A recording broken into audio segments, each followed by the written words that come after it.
Hi guys, you are watching my channel Ehsan pets. अस्सलाम वालेकुम, मैं हूं एहसन ज़फ़र, कराची पाकिस्तान से।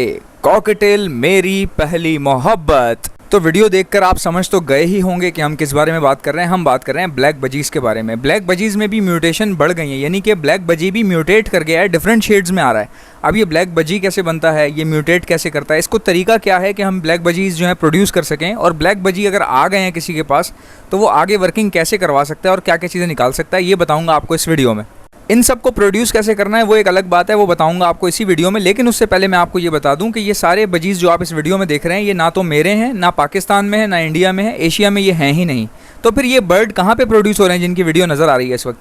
जी हाँ, ये सारे के सारे फॉरेन कंट्रीज़ में प्रोड्यूस हो रहे हैं, यानी कि अंग्रेज़ों के पास, यूरोपियन कंट्रीज़ में, अमेरिकन कंट्रीज़ में और इंग्लिश कंट्रीज़ में, और थोड़े बहुत जो है वो समझ लें कि आप टर्की में या फिर बाकी डेनमार्क वगैरह इस तरह की जगहों पर भी प्रोड्यूस हो रहे हैं। तो सवाल ये पैदा हो रहा है कि ये पाकिस्तान में पैदा क्यों नहीं हो रहे, यानी कि सवाल ये पैदा हो रहा है कि ये पाकिस्तान में पैदा क्यों नहीं हो रहे, या फिर ये इंडिया में पैदा क्यों नहीं हो रहे।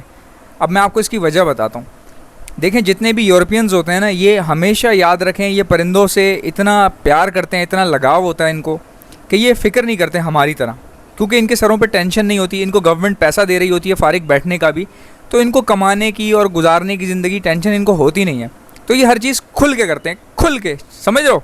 अब इसी को देख लो आप, ये ब्लैक बजी से ही प्रोड्यूस हुआ है, बट ये अजीब कलर है यार, मतलब पूरा ब्लैक नहीं है तो ब्लैक बजी, ब्लैक फेस भी है, ब्लैक विंग भी है, ब्लैक है, बट ये ब्लू शेड में प्रोड्यूस हो गया। ब्लैक बजी एंड ब्लू शेड। जैसे आपको 10th क्लास का एक वो इडियम तो याद ही होगा, blue blooded, it's really a blue blooded, once in a blue moon blue blooded. तो ये बेसिकली अंग्रेज़ों के पास कैसे निकल रहे हैं, तो वो प्यार से रखते हैं बर्ड्स को। एक तो वो एक दूसरे को समझाते नहीं है, बात सुनो, इधर आओ, इसको उससे लगाओ, तुम गलत कर रहे हो, इधर आओ, मैं बताता हूँ कैसे करते हैं। तो वहाँ पे ये सब चीज़ें नहीं है, ठीक है। वहाँ पे जिसका जो दिल करता है वो करता है। वहाँ पे सब लोग आज़ाद हैं, सबको फ्री कह रहा हूँ, फ्रीडम ऑफ स्पीच है सबको। फ्रीडम ऑफ स्पीच के साथ साथ अपनी, यानी कि अपने नौयत का, अपनी पसंद का काम करने की भी इजाज़त है। खाली बोलने की इजाज़त नहीं है, बल्कि उसके साथ ही साथ अपनी मर्ज़ी का काम करने की भी इजाज़त है। हाँ, गलत काम वो करते नहीं हैं, वो तो पूरी दुनिया में जो है वो आपको कहीं पर भी गलत काम करेंगे तो उसकी इजाज़त आपको कहीं पर भी नहीं मिलेगी। ये होता है फुल ब्लैक बजी। इसका फेस भी ब्लैक है, black face, black wing, overall full of black बजी, ठीक है। ये बहुत रेयर है, और जो मैंने इससे पहले आपको दिखाया था जो ब्लू शेड में था, वो तो बिल्कुल टॉप क्लास है, दुनिया में पहला है वो। ये दुनिया में पहला नहीं है, वो दुनिया में पहला था, ठीक है।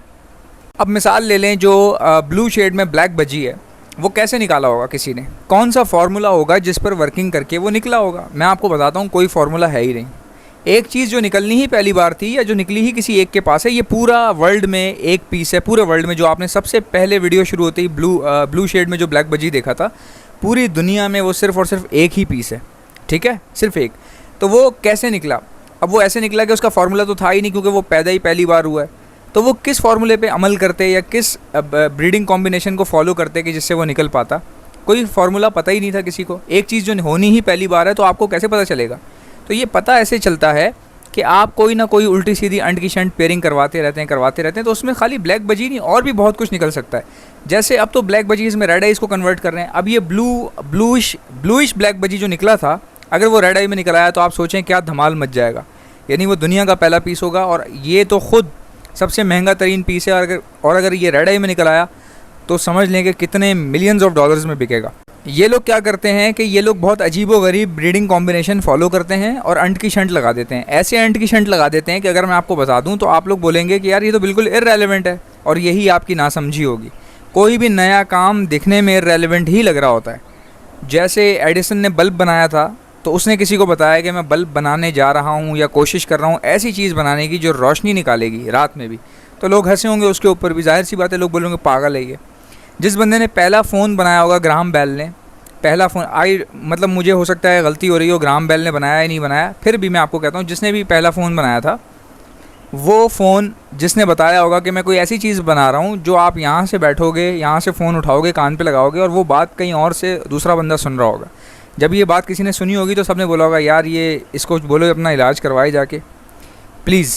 और जिसने हेलीकॉप्टर बनाया होगा उसने बोला होगा मैं कोई ऐसी चीज़ बनाऊँगा जिसमें बंदा बैठेगा और वो चीज़ उड़ेगी। अब वो लोग हंसे होंगे उसके ऊपर। तो कोई भी इररेलेवेंट काम जब आप करते हैं तो वो दिखने में ऊँट पटांग लगता है, सुनने में भी बहुत बेहुदा लगता है, लेकिन कामयाबी वो देता है अल्लाह। तो इनके इररेलेवेंट ब्रीडिंग कॉम्बिनेशन मुझसे सुने।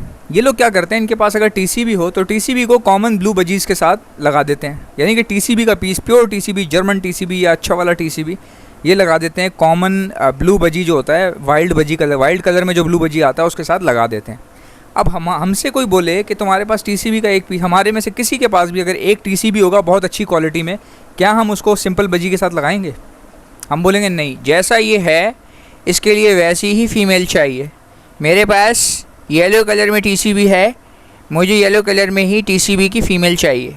किसी के पास वाइट में है तो उसको वाइट में ही चाहिए। वो कहता है कि दोनों इतने खूबसूरत लगें कि पता चले मैंने चीज़ रखी हुई है। तो कोई भी बंदा इररेलेवेंट काम नहीं करता, बट ये करते हैं। ये टीसीबी को उठाते हैं, नॉर्मल बजी के साथ लगा देते हैं। नॉर्मल बजी से जो बच्चे निकलते हैं टीसीबी के क्रॉस होके, उनको फैलो के साथ लगा देते हैं। उनमें से जो बच्चे निकलते हैं दोबारा कॉमन बजी के साथ लगा देते हैं। इस तरह इनके पास यूविंग निकल रहे हैं, यूविंग ब्लैक बजी, यूविंग ब्लैक शोल्डर निकल रहे हैं। उसके बाद ब्लैक विंग निकलना शुरू हो गया, फिर एक ब्लैक फेस निकलना शुरू हो गया। जब ब्लैक फेस और ब्लैक विंग को ब्रीड करवाते रहे आपस में, फुल ब्लैक निकलना शुरू हो गए। समझ रहे हो बात को? समझ रहे हो? अब कोई ऐसा बंदा है जो बहुत ही गरीब है, बिल्कुल मेरी तरह, जिसके पास कोई रिसोर्सेज नहीं है, बहुत बड़े रिसोर्सेज नहीं है, नॉर्मल सा बंदा है बेचारा, लेकिन शौक़ है कि कुछ वर्किंग करूं। बहुत बड़ा कीड़ा है जो वर्किंग के लिए मजबूर कर रहा है। तो ऐसे बंदों के लिए मैं उनको ये बताता हूँ कि आपको 4-5 म्यूटेशन बता रहा हूँ, इनके साथ खेलो। अगर अल्लाह ने करम किया आपके ऊपर तो कुछ ना कुछ निकल ही आएगा बेटा। तुम भी तो निकल ही आए ना इस दुनिया में यार, तो कुछ ना कुछ आ ही जाता है, हमेशा कुछ ना कुछ आ जाता है। तो ये सुन लो, मैं आज बता रहा हूँ आपको। एक आपके पास अगर ब्लैक विंग मिल जाए तो अच्छी बात है, ठीक है। थोड़ा सा मुश्किल से मिलता है, बहुत कम लोग रखते हैं ब्लैक विंग, क्योंकि जो रखता है वो बोलता है मेरे पास से बिक नहीं रहे, जिसको मिल नहीं रहे होते वो बोलता है मुझे मिल नहीं रहे, और जो बेच रहा होता है वो जो रेट मांग रहा होता है उस रेट पे बिक नहीं रहा होता। तो अजीबोगरीब मामलात हैं ब्लैक विंग। लेकिन फिर भी अगर आप आगे पीछे थोड़ा सा मेहनत करेंगे मिल जाता है आपको, अच्छे रेट, नॉर्मल रेट में ही मिल जाएगा, ज़्यादा प्राइस नहीं है। अगर ब्लैक विंग डायरेक्टली ले लेते हैं तो ठीक है, अच्छी बात है, वरना ये म्यूटेशंस याद रखो। ये टीसीबी हो गया, टीसीबी हो गया, फैलो हो गया, कॉमन ब्लू बजरी हो गया, ब्लू वाइल्ड बजी हो गया, टीसीबी, फैलो, नॉर्मल ब्लू बजी, ठीक है। ये 3 चीज़ें ऐसी हैं कि जब आप इनको आपस में लगाते रहते हैं और इन्हीं के बीच में अगर आपको ब्लैक विंग मिल गया है तो आपस में खेल सकते हो आप, इन्हीं की आपस में कॉम्बिनेशन। अब किसको किससे लगाना है ये तो मैं भी नहीं बता सकता आपको, ठीक है, क्योंकि मैंने भी बहुत डीपली वर्किंग नहीं की। लेकिन जो मैं इतनी बड़ी आपको की दे रहा हूँ ना, बहुत बड़ी की ऑफ सक्सेस दे रहा हूँ वर्किंग के हवाले से, वरना आप यही पूरी ज़िंदगी कोशिश करते हैं कि नॉर्मल बजी को एग्जीबिशन में कैसे कन्वर्ट करें। आजकल लोग इररेलेवेंट जो है एक तरह से कर रहे हैं। इररेलेवेंट से मुराद ये कि कुछ लोगों को करना कुछ और होता है और वो कर कुछ और रहे होते हैं और सोच कुछ और रहे होते हैं और निकलता कुछ और है, उनकी वर्किंग आधी पौनी हो जाती है। अब जैसे मिसाल ले लें, वर्किंग हर तरह की होती है। जैसे ब्लैक बजी की वर्किंग कि पूरा बजी को काला कैसे करना है, उसी काले बजी को रेडाई में कैसे लाना है, डन फैलो कैसे बनाना है, ये होती है एक अलग वर्किंग। और एक होती है साइज़ की वर्किंग कि भाई मेरे पास अंडर साइज़ है, मैं इसको और बढ़ा रहा हूँ, या मेरे पास एग्जीबिशन है तो मैं एग्जीबिशन को और ज़्यादा अच्छे साइज़ में लेके आने की कोशिश कर रहा हूँ और मैं उस पर वर्किंग कर रहा हूँ। तो जो बंदा साइज़ पे वर्किंग कर रहा है वो इस चीज़ से टोटली परे है, क्योंकि ये जो ज़्यादा जो म्यूटेशन होती है ना, कलर म्यूटेशन ज़्यादा जो होती है वो होती है कॉमन बजीज़ के अंदर। चीज़ देख रहे हो आप देखो तो सही क्या चीज़ है। दुनिया का फर्स्ट बजी है ये, दुनिया का पहला बजी है और महंगा तरीन बजी है ये। मतलब इससे एक्सपेंसिव बजी नहीं होगा, बल्कि इससे एक्सपेंसिव, ये काकाटू से भी ज़्यादा एक्सपेंसिव है भाई। अभी ये बिल्कुल पहला पीस निकला है, दुनिया में आया है, तो आहिस्ता आहिस्ता इसको ब्रीड होगी, थोड़ा बहुत आराम से नीचे आता रहेगा। लेकिन अभी बहुत टाइम है भाई, अभी बहुत टाइम लगेगा। ये देख लें आप, ये ग्रे कलर का बजी है, इसका फेस जो है ब्लैक फेस ग्रे बजी, ब्लैक फेस ग्रे विंग है ये, black face black tell grey wing. इसका मुंह ब्लैक है, इसकी टेल ब्लैक है और बीच में इसका जो विंग है वो ग्रे है। तो इसलिए याद रखें, कोई भी बंदा आपको डिसहार्ट करे, बोले कि तुम गलत कर रहे हो, तुम ऐसे कर रहे हो, तुम वैसे कर रहे हो, तो आप उसको जवाब मत दें, उससे लड़ें भी मत, उसको बुरा भी मत समझें, क्योंकि वो उसका काम है। ये लोगों का काम होता है, जो लोग फारिग होते हैं उनका यही काम होता है कि वो आके समझाते हैं, आपकी बैंड बजा देते हैं। हाँ, अगर कोई अच्छी एडवाइस देता है, आपको लगता है यार ये मुखलिस आदमी है या ये अच्छी बात कर रहा है, गट फील होता है, इतना तो बंदे में पता चल ही जाता है ना बंदे को कि कौन तंज कर रहा है या कौन प्यार से समझा रहा है, कौन अच्छे के लिए समझा रहा है। तो जो आपको ट्रस्ट वर्दी बंदा लगता है कि यार ये मेरे अच्छे के लिए कह रहा होगा, उसको आप फॉलो करें, ज़रूर करें। कोई आपके सामने लॉजिकल बात करता है कि देखो ये कॉम्बिनेशंस होते हैं या जेनेटिकल चेंजेस इस तरह से होते हैं, तो उसकी बात भी आप मान सकते हैं। लेकिन जो ऐरा गहरा फालतू नत्थू कह रहा अगर आपको तंग कर रहा है, आप मुस्कुरा दें, क्योंकि गुस्सा करने का भी टाइम आपके पास नहीं होना चाहिए। मेरी जान, अपना कीमती टाइम ज़ाया मत करो।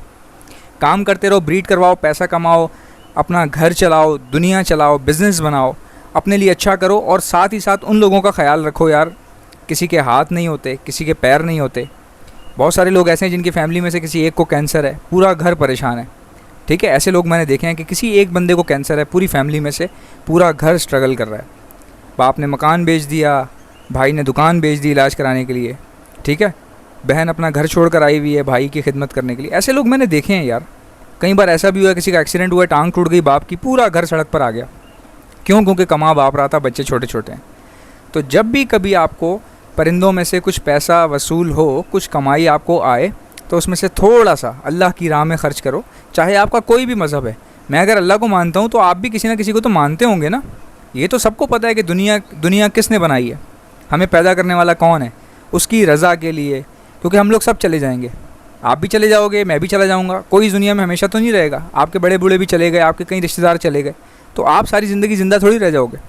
तो वो काम करो जो आपके मरने के बाद आपके काम आए। आई होप कि मेरी वीडियो आपको अच्छी लगी होगी। अगर आपको अच्छी लगी है तो लाइक कर देना। मेरे चैनल पर नए हो तो सब्सक्राइब कर लेना। आपसे मुलाकात होगी नेक्स्ट वीडियो में। तब तक के लिए अल्लाह हाफ़िज़।